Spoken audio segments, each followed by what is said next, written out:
I'd like to, you say that you don't believe in throwing stones or bombs, yet the groups that the West has called fundamentalist Islamic groups, as well as the Jewish fundamentalist groups, are killing each other in Palestine and Israel.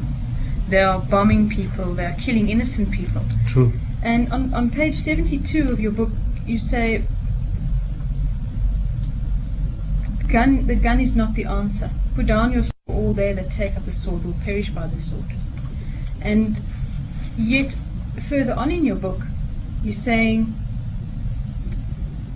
300 years of slavery and hammering has turned the Afro-American Muslims into one of the most militant Muslim communities in the world. Arm him, help him to Islamize America before Armageddon overtakes America. Right. So it appears to me that in the same book you are saying we should not live by the sword, but then we must arm ourselves. No, not arm yourself with knowledge. You say arm him with what? With grenades, with guns? I says no. With the same, you're saying the militancy. Yes, the intellect. Once you give that person something to talk about, like the born again Christian is coming in knocking at our doors. He's armed with certain type of specialized knowledge. Christ died for your sins. Jesus said, I and my Father are one. Jesus said, he that has seen me has seen the Father. So he is armed with that, and with that he is coming along to get customers, converts, people. So knowledge, arm yourself with knowledge that you can talk. Otherwise 25 million Afro-Americans, suppose they all become Muslims, 250 million of others, what can they do? What can they do with any type of force? So no, but there is a force of the intellect. Talk, man, talk. Change the people. Make them to think like you, to see things like you. And they are yours. So when I say arm, if you read the whole thing, this is, you know what I'm talking about. I don't tell you the Arabs, so go and, supply them with guns or grenades. I said, help them with the Quran. Help them with the type of book that I'm writing. In other words, you arm the people to do the job. You arm them with knowledge, not with guns and grenades. But now, what's happening in Palestine, etc.? Do you support that violence that groups like Hamas are committing, as well as? No, I support no violence from either side.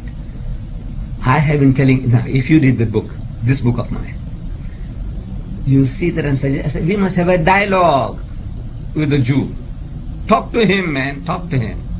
Because I have been talking to Jews, as I've been talking to Christians. And when I'm talking to them, I can see that they are very reasonable people. You have extremists among them. But I can see when I'm talking to them, I work for Jews. And as such, I came into close contact with them. They came to my home. We have been chatting at work, we have been chatting, arguing and debating. Then I have lectured to Jewish students at the University of Cape Town, University of Natal, Witwatersrand University. I've been talking to Jewish students. And I find them fantastic audiences, wonderful audiences. Oh, they put up a fight. That is the nature of the student, you see. University student, he is full of life and energy. He wants to show what he knows. But at the end of it, I can see they are a very reasonable people. So I said, learn to talk. And I tell you now, I show you what to talk about. And I'm not the only guy who just tells you, you must do this and do that. I said, no, I show you how to talk, what to talk. Listen to me.